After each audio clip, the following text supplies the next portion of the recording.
एक ड्रॉप इथे, एक ड्रॉप इथे आणि इथे, बस हे लावायचं, रोज लावायचं. तर नमस्कार, मी प्रतिमा, ढोल आणि ताशांसहित तुमच्या सर्वांचं माझ्या यूट्यूब चॅनलवरती स्वागत आहे. तर वळूयात आपल्या मेन मुद्द्याकडे की हेअर ट्रीटमेंट म्हणजे काय, कोणती ट्रीटमेंट आपण करायला पाहिजे आणि कोणत्या ट्रीटमेंट आपण नाही करायला पाहिजे. तर हेअर ट्रीटमेंट जे सलॉनमध्ये जाऊन आपण करतो ते असतात कॅरेटीन, बोटॉक्स, नॅनोप्लास्टिया, त्याच्यानंतर सिस्टीन, त्याच्यानंतर स्मूथनिंग, हे असे बरेच प्रकार आपल्याला आढळून येतात. पण ह्या ट्रीटमेंट्स नक्की आपल्यावरती काय काम करतात हे आपल्याला कसं समजेल? परमनंट म्हणजे नक्की काय, की जे नवीन हेअर येतात ते नाही बरं का, म्हणजे जे आपलं जे आता सध्या जेवढे हेअर आहेत, ज्या हेअरवरती आपण ट्रीटमेंट करते ते हेअर परमनंट स्ट्रेट होतात, तर त्याला आपण म्हणतो परमनंट स्ट्रेट. मग ह्याची व्हॅलिडिटी कशी असते? परमनंट म्हणजे पूर्णच परमनंट झालं. पण जी नवीन आपली जी ग्रोथ येणार आहे, जी मुळापासून येणार आहे, ती आपली जी नॅचरल ग्रोथ असते, जसं की तुमचे हेअर ऑलरेडी स्ट्रेट असतील, वेव्ही असतील, कर्ली असतील, एक्स्ट्रीम कर्ली असतील, तर त्याच पद्धतीने ते वाढणार आहेत. तर ते कसं दिसणार, म्हणजे हे एकदम चप्पट, बरोबर, हे एकदम चप्पट, आणि हे इथून असं म्हणजे असं उभवटा आणि मग असं म्हणजे असं गेलं आणि मग असं पडलं, म्हणजे ते किती घाण दिसतं. मग मी तर सजेस्ट करेल की स्मूथनिंग आणि स्ट्रेटनिंग तर बिलकुल नाही करायला पाहिजे. तर हे सारं झालं दिसण्याची गोष्ट. तर हे डॅमेज कितपर्यंत करतं आपल्या हेअरला, तर आपण ते जाणून घेऊयात. तर माझ्याकडे बुक आहे, म्हणजे मी काय असं हवेतल्या गोळ्या मारत आहे आणि मी काय गुगलला पण नाही केलेलं. मी स्वतः एक मेकअप आर्टिस्ट आणि एक हेअर ड्रेसर आहे. तर मी माझ्या एक्सपिरियन्सनुसार, मी 3 वर्ष सलॉनमध्ये जॉब केलेले, मी त्या एक्सपिरियन्सनुसार मी तुम्हाला इथून पुढे मी या गोष्टी शेअर करणार आहे. तर म्हणजे काय, की काय इन्ग्रेडियंट्स असतात बरं स्मूथनिंगमध्ये. तर हे बघा, ही बुक आहे, म्हणजे मी जेव्हा शिकत होते तेव्हापासूनचे माझे पूर्ण नोट्स आहेत, तुम्ही बघू शकता. हे बघा, तर इथे बघा तुम्ही, स्मूथनिंग अँड स्ट्रेटनिंग, म्हणजे माझ्याकडे पूर्ण त्याचं नॉलेज आहे. तर थोडक्यात समजून घेऊ आपण, एवढं सगळं काय डीप जायची गरज नाही आहे. तर स्मूथनिंग आणि स्ट्रेटनिंगच्या या क्रीममध्ये शॉस्कॉफ कंपनीच्या या क्रीम्स येतात. तर त्याच्यामध्ये अमोनियम थायोग्लायकोलिट नावाचं केमिकल असतं, जे आपल्या बॉन्ड्स जे असतात, बॉन्ड्स म्हणजे काय, आपल्या केसांचे जे नॅचरल जे स्ट्रक्चर आहे ते परमनंट त्याला ब्रेक करतं. 3 प्रकारचे बॉन्ड्स असतात. एक टेम्पररी बॉन्ड असतो, तर काय होतं, हीटने किंवा वॉटरने ते टेम्पररी आपल्याला ते चेंज करता येतात. जसं की आपण वॉटरनी म्हणजे की भिजलेले हेअर आहेत त्याला आपण थोड्या वेळ बांधून ठेवलं तर ते तसं त्या प्रकारे स्ट्रक्चर घेतं. किंवा कर्लर आहे, म्हणजे म्हणजे टॉंग मशीन आहे किंवा स्ट्रेटनर आहे, हे तर हे काय आहे, टेम्पररी बॉन्ड्सवरती काम करतात. ठीक आहे, ह्याच्याने फक्त बाह्य आवरणावरती थोडंसं डॅमेज होतं, ड्रायनेस येतो. पण सगळ्यात मोठा पण किंतु परंतु हा आहे की जेव्हा आपण केमिकल ट्रीटमेंट्सकडे वळतो तेव्हा आपण केसांच्या परमनंट बॉन्ड्सकडे, म्हणजे त्याच्यावर आपण काम करतो. परमनंट बॉन्ड्स म्हणजे आपल्याला सायंटिफिकली नाव येतो आपण बघा, परमनंट बॉन्ड्स म्हणजे डायसल्फाईड बॉन्ड्स, त्याच्यावरती आपण काम करतो. तर हे काम कसं करतं की आपले हेअर, ठीक आहे, अगोदर स्वेल करतात, म्हणजे ते स्वेलला काय म्हणतात बरं मराठीमध्ये, ते अगोदर असे फुगवतात, स्वेल करतात, आणि मग त्याच्या कॉर्टेक्सच्या आतमध्ये जाऊन ते परमनंट बॉन्ड्स ब्रेक करून टाकतात. दुसरी गोष्ट, आता जर परमनंट बॉन्ड्स ब्रेक करण्याची ताकद आहे, म्हणजे नॅचरल स्ट्रक्चर ते पूर्ण बॉन्ड ब्रेक करायची जर ताकद ठेवत असेल तर विचार करा, म्हणजे ते किती प्रचंड हार्ड केमिकल ते यूज करणार असतील. असं पण एक मिथ आहे की ट्रीटमेंट केल्यामुळे तुमचे हेअर गळतही नाहीत आणि वाढतही नाहीत. मला मान्य आहे, आपण जे केमिकल ट्रीटमेंट करतो, जे बाह्य आवरण आहे आपल्या केसांचं त्याच्यावर करतो, आपण मुळाशी जात नाही. 1 इंच सोडून केमिकल म्हणजे ते ऍप्लिकेशन करतो आणि मग त्याच्यानंतर आपण त्याच्यावरती काम करतो.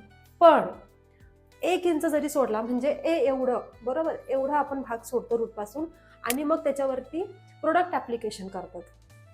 ठीक आहे, पण कितीही झालं तरी ते ऍप्लिकेशन करताना, म्हणजे ते इमल्सिफाय करताना थोडंसं तरी रूटकडे हलकंसं का असेना ते केमिकल पोचतं. आणि जेव्हा आपण त्याच्यावरती आयनिंग करतो तेव्हा ते पूर्ण केमिकल म्हणजे तिथं पसरतं, बरोबर.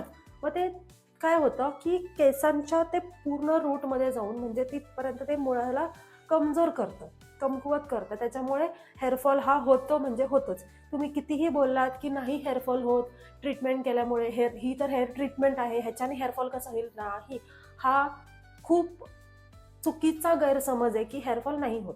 ठीक आहे, तर दुसरा गोष्ट काय आहे हे झालं स्मूथनिंग आणि स्ट्रेटनिंगमध्ये. ह्याच्यामध्ये आपण काय बघितलं की 12% अमोनियम थायोग्लायकोलेट असतं. ह्याच केमिकलमुळे, ह्याच इन्ग्रेडियंटमुळे आपण केसांचे बॉन्ड्स ब्रेक करतो. ठीक आहे. तर आता ह्याच्या पुढच्या अपग्रेडेड व्हर्जनकडे आपण वळूया. जसं की नॅनोप्लास्टी आहे, बोटॉक्स आहे, म्हणजे नाही का, हे जे बाकीचे ट्रीटमेंट्स आहेत. तर ह्याच्यामध्ये काय आहे, असं दाखवतात की हे स्मूथनिंग नाहीये. ठीक आहे. हे परमनंट नाही करत, हे टेम्पररी स्ट्रेट करतं 6 महिन्यासाठी आणि परत पूर्ववत तसंच स्ट्रक्चर होऊन जातं. पण हे सुद्धा गणित पूर्णतः चुकीचं आहे. ह्याच्यामध्ये सुद्धा अमोनियम थायोग्लायकोलेट नावाचं केमिकल हे उपलब्ध आहे. म्हणजे त्याच्यामध्ये दिसून येतं, आढळून येतं. फक्त टक्केवारीचं प्रमाण हे वेगळं वेगळं असतं. तर कसं ते जाणून घेऊयात. पहिलं गोष्ट की स्मूथनिंग किंवा स्ट्रेटनिंगच्या क्रीम, त्याच्यामध्ये अमोनियम थायोग्लायकोलेट 12% असतं. तेच ज्या बाकीचे ट्रीटमेंट्स आहेत, जसं की बोटॉक्स आहे, नॅनोप्लास्टिया आहे, ह्या ज्या ट्रीटमेंट्स आहेत ह्याच्यामध्ये अमोनियम थायोग्लायकोलेट 6% असतं. म्हणजे कळालं तुम्हाला. म्हणजे ह्याच्यामध्ये आपल्याला असं दाखवतात की हे केमिकल नाहीये, हे कॅन्सर कॉझिंग नाहीये, ह्या गोष्टी नाहीयेत, ह्या ब्ला ब्ला गोष्टी आपले जे सांगतात ते तसं नाहीये. हे खूप हार्ड केमिकल असतं. फक्त प्रमाण ह्या ट्रीटमेंटमध्ये वेगळं आहे आणि ह्या ट्रीटमेंटमध्ये वेगळं आहे. पण केमिकल हे सेम यूज केलं जातं. त्याच्यामुळे आपल्याला कोणत्याच ह्या हेअर ट्रीटमेंट्स आपण यूज नाहीच करायला पाहिजे. हे तर माझं पर्सनल मत आहे. बरं, एक्सपिरियन्सनुसार सांगते. मी स्वतः 3 वर्ष सलूनमध्ये जॉब केलेला आहे. त्याच्यामुळे मी भरपूर केसेस असं बघितलेले आहेत की जिथे कस्टमर चा हेअरफॉल हा होतो म्हणजे होतोच. होतो म्हणजे होतोच. मग तुम्ही हेअरफॉलच्या नंतर जर तुम्ही प्रोटीन चांगलं इंटेक करून जर तुम्ही त्याला दुरुस्त करायला गेलात तरच ते शक्य आहे. जर तुम्ही ट्रीटमेंट केलात, ॲज इट इज सोडून दिलं, त्याच्यावर तुम्ही चांगला उपचार नाही घेतलात तर इन फ्युचर तुमचे हेअरफॉल होणारच आहे. थर्ड अशी गोष्ट की सिस्टीन नावाचा एक प्रकार आढळून येतो मार्केटमध्ये, की जे Amazon सिरीजचं प्रोडक्ट येतं त्याच्यामध्ये हे केमिकल नाहीये. हे पूर्ण फ्लोरल बेस्ड प्रोडक्ट आहे.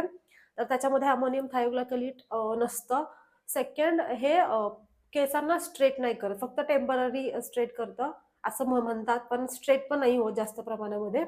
तर ते काम कसं करतं की त्याच्यामध्ये असतं ऑर्किड फ्लावर जे आढळून येतं अमेझॉनच्या जंगलामध्ये, त्या फुलांच्या अर्कापासून हे प्रोडक्ट बनवलं जातं. तर मी तरी सजेस्ट करेल, जे एवढ्या सगळ्या ज्या ट्रीटमेंट्स आहेत त्याच्यामध्ये तुम्ही सिस्टीन करू शकता. जर तुमचे हेअर ड्राय आणि फ्रीझी आहे तर तुम्ही सिस्टीनकडे वळू शकता. जर तुम्ही मला विचारलात पर्सनली की तू कोणती ट्रीटमेंट करशील जर तुझ्या हेअरवर करायचं असेल, बघा, मी तर हेअर ट्रीटमेंटच्या म्हणजे पूर्ण विरोधात आहे. नाहीच करायला पाहिजे. सगळ्यात पहिली गोष्ट अशी की तुम्ही स्वतःवरती प्रेम करायला शिका. येस, तुम्ही स्वतःवरती प्रेम करायला कधी शिकणार? जर तुमचं स्वतःवर प्रेम असेल ना, तुम्हाला ह्या सगळ्या ट्रीटमेंटची काहीच गरज नाही पडणार आहे. मी केलेलं एकदा सिस्टीन, पण ते सुद्धा मला काही जास्त सूट नाही झालेलं. त्यांनी सुद्धा हेअरफॉल प्रचंड प्रमाणात झालेला. तर मला काय म्हणायचंय की ह्या सगळ्या ट्रीटमेंट गरजेच्या नाहीयेत. बघा, पूर्वी सुद्धा ह्या ट्रीटमेंट नव्हत्या, तर काय सगळ्या बायका म्हणजे काही खुश नव्हत्या का त्यांच्या केसाबद्दल? हा, जर तुम्ही ऑइलिंग जे चपचप चपचप करता ना ते नका करू. फक्त हेअर वॉशच्या 1 तासाआधी तुम्ही ऑइलिंग करा. म्हणजे कसं होईल की हेअर शायनी राहतील. आणि खूप जास्त ऑइलिंग केल्याने सुद्धा हेअर गळती म्हणजे केस गळती होते. एवढं तुम्ही लक्षात घ्या. सेकंड, फास्ट बोलतेय कारण व्हिडिओ खूप लांब होईल आणि खूप महत्वाचे मुद्दे आहेत. तर अजून काय बरं बोलायचं राहिलं मला आठवत नाहीये ह्या मुद्द्यावरती.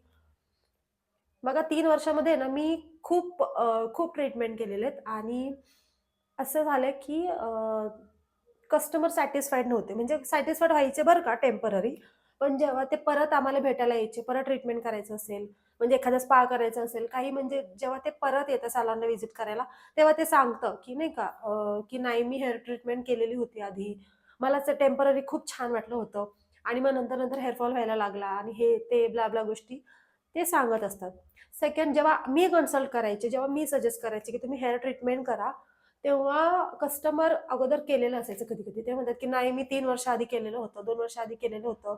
स्टार्टिंगला खूप छान वाटलं आणि नंतर मग हेअरफॉल व्हायला लागला. म्हणजे जवळ-जवळ 99% कस्टमर्सला हेच फेस करावं लागतं की हेअर ट्रीटमेंट नंतर त्यांचे हेअर सुरुवातीला एकदम म्हणजे नाही का असं अपरीसारखं एकदम छान सिल्की हेअर होतात आणि मग नंतर काय होतं, एकदम ते असं एकदम झाडूसारखी, एकदम झाडू असतो ना, ते पण जुना झालेला झाडू बरं का, असं पण नाही नवीन तर ती बाबा झाडूला शाईन असते. जुना झाडेला केरसुनी कशी असते त्या टाईपमध्ये हे केसांचं स्ट्रक्चर होतं. तर माझ्याकडून तरी बिग नो आहे हेअर ट्रीटमेंट्सला. आणि काय बरं अजून राहिलं हेअर ट्रीटमेंटबद्दल.